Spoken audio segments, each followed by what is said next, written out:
नमस्कार दोस्तों, मैं विनय दुबे मुंबई से। आज 20 मई सन 2020 है। जैसे मैंने कहा था कि मैं अकेले ही इस आंदोलन की शुरुआत करूंगा जिसे डिजिटल आंदोलन कहते हैं। आपको कहीं निकलने की जरूरत नहीं है, अपने बेडरूम में मस्त बैठिए और इस आंदोलन से जुड़ के देश की सरकार से सवाल पूछिए।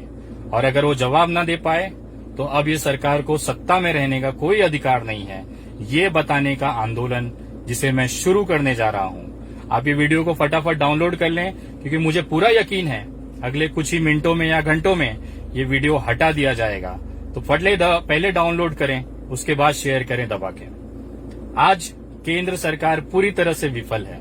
आप उनसे अगर कोई सवाल पूछो तो वो सिर्फ दो चीजें करते हैं, या तो आपको टीवी चैनल या तो आपको सोशल मीडिया के माध्यम से गालियां खिलाएंगे, या और उससे भी मन नहीं भरा तो उठा के जेल में डाल देंगे। आप सरकार से सवाल नहीं पूछ सकते। ये तानाशाही रवैया इस सरकार का है, जिसके विरुद्ध मैं आज सामने से आपके मुंह पे आके खड़ा हूं। मैं देखना चाहता हूं कि आप कितने लोगों को जेलों में डालोगे। आज सबसे बड़ा जो सवाल है, 5 महीने बीतने आया, आपके पास कोरोना से लड़ने के लिए क्या तैयारियां हैं? आप जिस समय देश में कोरोना से लड़ने की रणनीति बनाने की जरूरत थी, उस समय आप डोनाल्ड ट्रंप जी का आरती उतार रहे थे सर। जिस समय इस देश में वेंटिलेटर खरीदने की जरूरत थी, उस समय आप मध्य प्रदेश में आप विधायक खरीद रहे थे सर। जिस समय इस देश में आपको बेहतर अस्पताल सुविधा बनाने की जरूरत थी, उस समय आप मध्य प्रदेश में सरकार बनाने में व्यस्त थे। अगर आपने सही समय पे एयरपोर्ट सील कर दिया होता, जिन विदेशों से देश में कोरोना आया उन विदेशी नागरिकों को अगर आपने परमिशन न दी होती भारत में आने की, तो शायद आज देश में ये कोरोना नहीं फैलता था। आज जिस तरह से आपकी लापरवाही की सजा ये पूरा देश भुगत रहा है, उसकी जिम्मेदारी, उससे सवाल पूछने पे आप सिर्फ जेल में डाल सकते हैं, यही अपेक्षा आपसे रह जाती है, क्योंकि आपके पास किसी भी सवालों के जवाब है ही नहीं। आपने ही लोगों को, विदेशी नागरिकों को परमिशन दिया, वीजा दिया, और आप ही चिल्ला रहे हैं कि देश इसका ध्यान रखे। आज सारे लोग एक दूसरे की मदद कर रहे हैं सिवाय सरकार के। सरकार के पास सारे संसाधन होने के बावजूद भी आज करोड़ों की संख्या में मजदूर जो है वो पैदल जा रहा है। वो किसकी गलती है? वो आपकी गलती है। आपके पास समय रहते अगर आप लोगों ने लॉकडाउन करने से पहले ही ये सुविधा, जो चीज आज कर रहे हैं, आज 55 दिन बाद, 58 दिन बाद लॉकडाउन के जो चीजें आप कर रहे हैं, यही चीज तो मैं पहले हफ्ते में लॉकडाउन के चिल्ला रहा था कि आप लोगों को, मजदूरों को कम से कम अपने घर जाने के लिए बसें और ट्रेनें शुरुआत करें, वो अपने घर पहुंच जाए। उसके बाद आप 6-6 महीने लॉकडाउन रखें, पूरा भारत आपका साथ देगा। आज लोगों के जेब में पैसे नहीं है, मजदूर बेचारे तो कम से कम हाथ फैला के मांग के खा लेंगे। वो मध्यम वर्गीय, जो देश का 60% जो मध्यम वर्गीय परिवार है, जो सैलराइड परिवार है, जो स्वाभिमान की जिंदगी जीता है, वो किसके सामने हाथ फैलाने जाए? आज लड़कों के पास रोजगार नहीं है, जिनके पास नौकरियां थी वो कंपनियां आज लगभग बंद होने की कगार पे है, उनकी खुद की कंपनी नहीं चल रही है। छोटे कारोबारी जीएसटी से तबाह तो हुए ही थे, आज कोरोना की मार से डबल वो तबाह हो चुके हैं। अपने कर्मचारियों को कहां से वो पैसा देगा? जो होटल कर्मचारी है वो कहां अपने लोगों को पाल पाएगा? और ये मध्यम परिवार किसके सामने हाथ फैलाएगा सर? सारी योजनाएं गरीबों के लिए है, अमीरों के लिए है, लेकिन ये जो सबसे बड़ी मार मध्यम वर्ग पे पड़ती है, वो किसके पास जाके रोए? हमें घर का भाड़ा देना ही होता है, हमें अपने बच्चों को पेट में निवालना डालना ही होता है। आप लॉकडाउन रखें, कुछ भी करें, सरकारें आए सरकारें जाएं, ये इससे मध्यम परिवार मुंह नहीं मोड़ सकता है। आप कहते हैं कोई किराया न लो, और आप खुद ट्रेनों में जो मजदूर चले गए उनसे 700 रुपए का किराया वसूला। आप दूसरों से कैसे अपेक्षा कर सकते हैं कि अपने रूम का किराया नहीं लेगा, अपने दुकान का किराया नहीं लेगा? आप खुद किराया ले रहे हैं और दूसरों को सजेशन करते हैं कि किराया मत लो। कैसे? जिसकी रोजी रोटी वो किराया है, वो कैसे जिंदा रहेगा सर? आपके पास कोई सुविधाएं नहीं है। आप पूरी तरह से अमीरों की सरकार है। आप केवल उनके कर्जे माफ कर सकते हैं। आप अगर चाहे होते तो केवल कुछ 100 करोड़ रुपया खर्चा करके ये मजदूरों के लिए ट्रेन चालू कर देते, बसों की परमिशन दे देते। आखिर वही चीजें आप कर रहे हैं। मैंने पहले लॉकडाउन के अंत में जो चीज कहा था, तो मुझे जेल में उठा के डाल दिया जाता है कि आपकी वजह से भीड़ जमा हुई, कोरोना फैला इस मुंबई के अंदर आपकी वजह से। मुझे एक बात बताइए सर, मैंने मजदूरों की आवाज उठाई, उनके पेट के निवालों की बात की, उनके गांव जाने की बात की। लोग जमा हुए, किसी वजह से वहां पे जमा हुए, उसके बाद मुझे आरोपी बना दिया जाता है कि विनय दुबे की वजह से वहां पे कोरोना फैला, मुंबई में लोग जमा हुए, इससे कोरोना फैलने का डर था। मुझे एक बात बताएं आप सर, दारू की दुकान आपने खोली, ठेकों को परमिशन आपने दिया, देश में से दारू बेचने की परमिशन आपने दी, करोड़ों लोग वहां पे रात रात भर लाइनों में खड़े रहे, उससे कोरोना नहीं फैला होगा। सिर्फ विनय दुबे ने मजदूरों को कहा और मजदूरों से केवल कोरोना फैलेगा। आप किस तरह की आप राजनीति कर रहे हैं, हमें समझ से बाहर है। जिस ऑटो रिक्शा ड्राइवर जो दिन भर मेहनत करता है, शाम को अपना पेट पालने के लिए घर पे राशन और भाजी लेके जाता है, तब उसके बच्चे निवाला खाते हैं, वो 1.5 महीने से घर पे है, उसकी कौन सुनेगा सर? 1.5 महीना जिसकी गाड़ी नहीं चली है, वो ईएमआई कहां से भरेगा सर? जिसके घर पे 1.5 महीने से कोई गाड़ी नहीं चली है, वो कैसे अपना परिवार पालेगा? आज कैसे तैसे करके वो ऑटो रिक्शा वाले अपने उत्तर प्रदेश पहुंचे हैं, तो उसको भी वहां पे आपको सहयोग करना चाहिए। उल्टा उन लोगों को आप मेडिकल जांच के नाम पे वसूली चालू है। अपने सरकारी अस्पतालों में दवाई नहीं कह के बाहर से मेडिकल से आप दवाइयां लो, और दवाइयां भी 500-700 रुपए की। वो गरीब मजदूर अगर उसके पास 500-700 रुपया होता तो वो अपना कर्म भूमि छोड़ के अपने जन्मभूमि नहीं गया होता, वो यहीं पड़ा होता और खा रहा होता। अब वहां जाने के बाद भी उसको हलाल करेंगे आप? कितने पैसे की लालच है सर आप लोगों को? आप एक तो मदद करोगे नहीं, आप बसें नहीं चलाओगे, आप ट्रेनें नहीं चलाओगे, और जो चला रहा है आप उसको भी प्रताड़ित करने पे लगे हुए हैं। कैसे तैसे करके चलो, आपने कुछ नहीं किया, मजदूर पैदल चले गए, पैदल जाने के बाद भी आप उन्हें अपने राज्यों में आने नहीं दे रहे हैं। आप मेडिकल टेस्टिंग कराओ ना, जो सही है कम से कम उसे तो अपने घर पहुंचने दो। वो आपसे कुछ नहीं मांग रहा है सर, बस पैदल जा रहा है, उसमें भी आपको दिक्कत है। यही सारे सवाल हैं जो आपसे अगर कोई पूछता है तो आपके जो लावारिस बच्चे जो सोशल मीडिया पे हैं उसको गाली गलौज करते हैं, उसके धर्म के नाम पे गाली देते हैं। आज मैं आपसे कहता हूं कि एक नया आंदोलन मैं छेड़ने जा रहा हूं, जो ये सोशल मीडिया की जो गंदगी है, अब आप उसे साफ करेंगे सर। मोदी जी, आप पूरी तरह से विफल हैं इस देश के सरकार चलाने में। आप एक अच्छे वक्ता हैं, मेरे आराध्य हैं, एक उसका सम्मान है, लेकिन देश चलाने में आप सक्षम नहीं हैं। ये बोलते हुए मुझे शर्म आ रही है। आप देश चलाने में सक्षम नहीं है, आपके अंदर वो काबिलियत नहीं है कि आप एक देश चला सकें। आपने इतने साल गुजरात मॉडल के नाम पे आप जीते, आप वहां पे मुख्यमंत्री रहे। मुझे बताते हुए शर्म आ रहा है कि आज वही गुजरात में आपके जो डॉक्टर्स हैं वो पीपीई किट के लिए आंदोलन कर रहे हैं। ये आपका वही गुजरात है जहां पे मजदूरों को एक वक्त निवाला नहीं मिल रहा है, जिसकी वजह से वो सड़कों पे गाड़ियां तोड़ रहे हैं। ये आपका वही गुजरात है सर, जिन मजदूरों को आप वहां से भगा रहे हैं। मारपीट की गई जब ठाकुर कांड में, जिस समय ठाकुर समाज ने उत्तर भारतीयों को मार के भगाना चालू किया, तो उस समय राज्य में आपकी सरकार थी, केंद्र में आपकी सरकार थी। ये गुजरात मॉडल है सर, और आज इसी गुजरात मॉडल का जो भुगतान है ना, वो पूरा देश भोग रहा है। एक छोटा सा व्यापारी, एक छोटा सा दुकानदार, वो कैसे जिंदा रहेगा? उसके पास, आपके पास कोई नीतियां नहीं है। मध्यम परिवार, बेरोजगार युवा किसके सामने हाथ फैलाए, उसके लिए आपके पास कोई योजनाएं नहीं है, कोई उसका सोल्यूशन नहीं है। आप केवल अपने लावारिस बच्चों से गालियां दिलवाओ।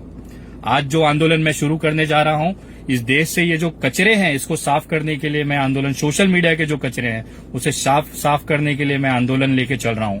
ये चीज मैं पिछले 15 दिन से डेली कर रहा हूं, और मैं चाहता हूं कि अब पूरा देश ये चीज करे। अगर आपको सही लगता है करें, कोई जबरदस्ती नहीं है। अगर आपको लगता है कि अब देश में गाली गलौज और नफरत की राजनीति नहीं चलेगी, तो आपको इस आंदोलन में साथ देना पड़ेगा। नरेंद्र मोदी जी 3 माध्यमों से जीत के आते हैं। उनकी जो सबसे बड़ी ताकत है लोगों को गुमराह करके जीतने की, वो सबसे बड़ी ताकत इन 3 जगह से आती है। पहला है सोशल मीडिया, जहां से वो जीत के आते हैं, जहां पे इनके अंधभक्त लोगों को गालियां देते हैं, उनको परेशान करते हैं, ट्रोल करते हैं, चाहे वो ट्विटर हो चाहे फेसबुक हो। तो सबसे पहला काम हमें ये करना है, दिन भर नहा धो के मस्त तैयार होना है, अपनी जगह पे आके बैठना है। वैसे भी सब लॉकडाउन में है। अब अगला 1 महीना 1.5 महीना अगर लॉकडाउन चलता है तो हमें सिर्फ ये करना है, उसका सदुपयोग कैसे करना है मैं आपको बताता हूं। सोशल मीडिया, फेसबुक पे जाएं, जो भी ऐसे बंदे से आईडी से गाली गलौज आती है उस आईडी को रिपोर्ट करें। जितने भी ये मोदी भक्त के, जो भाजपा भक्त के जो ग्रुप्स बने हुए हैं ना, उस ग्रुपों की रिपोर्ट करें।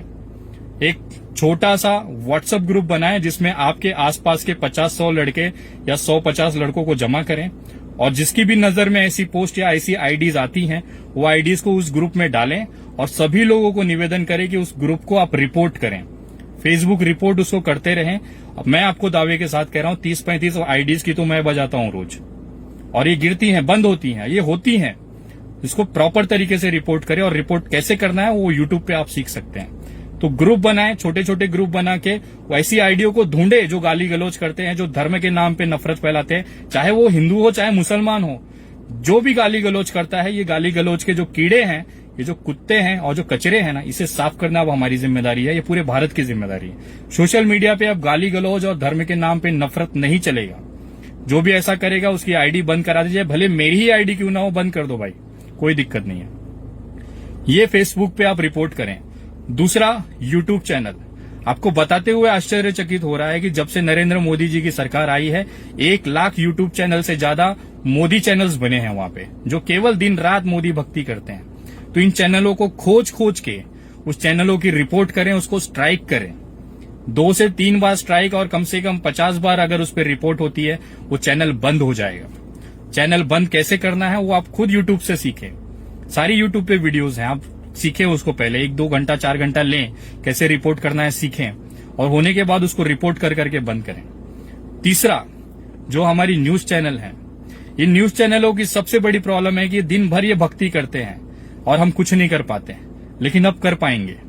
मैं आपको बताता हूं, हमें गोदी मीडिया का बायकॉट करना है, पूरी तरीके से करना है। आप अपना परिवार और आस के जितने रिश्तेदार परिवार हैं उनसे कहें कि भाई अगर आपको सहमत हैं तो ही, जबरदस्ती नहीं है, कि आप ये जो अपना सेटअप बॉक्स है या केबल ऑपरेटर है उससे कहें कि हमें ये न्यूज चैनल्स नहीं चाहिए, उसको निकलवाएं। इनकी रेवेन्यू खत्म होगी तब ये अपनी औकात में आएंगे, तब ये सही तरीके से पत्रकारिता करेंगे। ये 3 जगह हमें करना है। आपको कसम खाना है, डेली प्रतिदिन कम से कम 100 फेसबुक आईडी अगर एक व्यक्ति रिपोर्ट करके बंद कराता है तो हम कहीं ना कहीं ये सोशल मीडिया का कचरा साफ कर सकते हैं। दूसरा, यूट्यूब चैनल, कम से कम 50 यूट्यूब चैनलों को हमें रिपोर्ट करना है। तीसरा, कम से कम 10 लोगों को प्रोत्साहित करना है कि ये जो न्यूज चैनल्स हैं उसको अपने सेट टॉप बॉक्स और केबल ऑपरेटर से हटाए। ये डिजिटल आंदोलन हमें लगातार करना है। और साथ ही साथ जब भी आप फेसबुक पे पोस्ट करें या फिर ट्विटर पे करें, आप जरूर उसमें लिखें मजदूर विरोधी, जो हैशटैग होता है उसमें आप लिखें मजदूर विरोधी नरेंद्र मोदी, मजदूर विरोधी भाजपा सरकार, भाजपा हटाओ देश बचाओ, इस तरह से। और लास्ट में आप डिजिटल आंदोलन करके एक हैशटैग चलाएं कंटिन्यू। इससे ये पता चलेगा कि आप इस मुहिम से जुड़े हुए हैं। डिजिटल आंदोलन विनय दुबे भी करके आप चला सकते हैं, आपकी मर्जी है। और मैं आपको कह रहा हूं, केवल 1 हफ्ते अगर तबीयत से ये कर दिया जाए ना, ये अपने घुटनों पे आ जाएंगे। इससे सवाल पूछने वालों की तादाद बढ़ जाएगी और जिस तरह से ये ट्रोल करते गालियां देते हैं वो पूरी तरह से खत्म हो जाएगा। जब भी आपकी नजर में कोई कमेंट आता है या जब भी आपकी नजर में कोई ऐसी आईडी आती है, उसकी तुरंत रिपोर्ट करें। उस गाली को बेस करके उस कमेंट को रिपोर्ट करें। मैं आपको दावे के साथ बोल रहा हूं, ये कचरा जो है ना सोशल मीडिया का, वो खत्म हो जाएगा। अब हमें ये करना है, say no to social media abuse. अब ये ट्रेंड चलाना है, ये काम करनी है। और उसके साथ में जल्द से जल्द, और मैं निवेदन करता हूं भारत सरकार को, मोदी जी आपको खुद को ये एहसास है कि आप देश नहीं चला पा रहे हैं। मैं आपसे निवेदन करता हूं कि स्वेच्छा से अपनी एक नैतिक जिम्मेदारी लेते हुए आप अपने पद से इस्तीफा दे दें। आप ये सरकार खत्म करें और राष्ट्रपति जी को ये मौका दें कि ये देश वो अपने हाथों से चलाएं। गवर्नमेंट चला लेगी, पुलिस चला लेगी, स्वास्थ्य सुविधाएं चला लेंगी, लेकिन मुझे ऐसा लगता है कि नरेंद्र मोदी जी और उनकी पूरी जो मंत्रिमंडल और सरकार है उस भारत देश चलाने में सक्षम नहीं है। तो एक नैतिक जिम्मेदारी लेते हुए प्रधानमंत्री जी अपनी स्वेच्छा से आप इसे इस्तीफा दे दीजिए और देश अब आपका भार नहीं उठा सकता है। आपने खुद कहा था कि देश की जनता जिस दिन चाहेगी उस दिन मैं झोला उठाऊंगा और चला जाऊंगा। तो मोदी जी अब वो समय आ गया है, कृपया झोला उठाएं और चले जाएं। देश को माफ करें। आपने जितना भी देश के बढ़ाने में आपने जो योगदान किया है वो इतिहास के स्वर्णिम पन्नों में रखा जाएगा। आप एक बेहतरीन लीडर हैं, एक बेहतरीन वक्ता हैं, उसका जो सम्मान हमेशा रह जाएगा। अगर आपने स्वेच्छा से अपनी नैतिक जिम्मेदारी लेते हुए सरकार अगर आपने नहीं छोड़ा, इस्तीफा नहीं दिया, मैं आपको कहता हूं अगले कुछ साल के अंदर, कुछ महीनों, कुछ साल के अंदर यही जनता आपको मजबूर कर देगी। उस समय बहुत ही बेइज्जती वाली हालत होगी। इससे बेहतर है, आपको अभी भी समय है, आप स्वेच्छा से ये सरकार छोड़ दें। आपका सम्मान, मान सम्मान उसी तरह से बना रहेगा और आपका जो इज्जत है, वो जो सम्मान है, वो हमारे दिलों में हमेशा आबाद रहेगा। आप एक बेहतरीन इंसान थे। और जो भी ट्रोलर मुझसे पूछते हैं नरेंद्र मोदी नहीं तो कौन, मैं कहता हूं नरेंद्र मोदी नहीं तो राजनाथ सिंह, नरेंद्र मोदी नहीं तो लाल कृष्ण आडवाणी, नरेंद्र मोदी नहीं तो मुरली मनोहर जोशी, नरेंद्र मोदी नहीं तो केजरीवाल, नरेंद्र मोदी नहीं तो हिंदू हृदय सम्राट के वंशज हमारे महाराष्ट्र के हिम्मत श्री उद्धव जी ठाकरे साहब। ये नाम है। आपको लगता है कि बिना मोदी जी के देश नहीं चलेगा तो आप गफलत में हैं। ये जो महाराष्ट्र है या ये जो भारत है ये वीरों से खाली नहीं रहा है। तो आप ये भूल जाएं कि अगर मोदी जी नहीं है तो देश नहीं चलेगा। मोदी जी नहीं थे तब भी ये देश चलता था, और मोदी जी नहीं रहेंगे, इस्तीफा देंगे या प्रधानमंत्री नहीं रहेंगे तो भी ये देश चलता रहेगा। तो कृपया ये ज्यादा से ज्यादा वीडियो शेयर करें। और अगर आप मेरे फेसबुक आगे मेरी आने वाले आंदोलन से जानकारी लेना चाहते हैं तो मेरे Facebook page the Vinay Dubey THE space Vinay VINAY space Dubey DUBEY, इस पे आप पेज को लॉगिन लाइक करें, फॉलो करें और इस पे आप मुझसे जुड़ सकते हैं। इस पे इस समय करीबन 65,000 फॉलोवर के आसपास हैं। ज्यादा से ज्यादा लोगों तक ये वीडियो बनाएं, पहुंचाएं। और जो लोग मजदूर वर्ग हैं उनको मैं निवेदन करता हूं कि आज ये सही वक्त है, अपनी आवाज उठाएं। आप सोशल मीडिया के माध्यम से छोटे छोटे वीडियोस बना के पोस्ट करें। आप तमाम लोगों से कहना चाहता हूं कि साथ ही साथ एक छोटा छोटा वीडियो बना के आप डालें और उसमें सरकार से सवाल पूछें कि मेरे घर का राशन खत्म हो गया है, मैं क्या करूं, मेरे घर पे बीमार है, अस्पताल में बेड नहीं है, मैं क्या करूं। सरकारों से सवाल पूछे, ट्विटर पे सवाल पूछे, लगातार वीडियो पोस्ट करते रहें, छोटी छोटी वीडियोस पोस्ट करते रहें। अगर नहीं होता है तो मेरी वीडियो वायरल करते रहें, उनको पहुंचाते रहें। आपकी जगह पे मैं सवाल पूछता रहूंगा। अगर इस बीच मुझे प्रशासनिक कोई कार्रवाई होती है तो बस आप लोग इतना करिएगा, ये मुहिम, ये आंदोलन न रुकने पाए। सरकार से सवाल पूछा जाना चाहिए और सरकार की जिम्मेदारी है वो उसका जवाब दे। जय हिंद, जय महाराष्ट्र।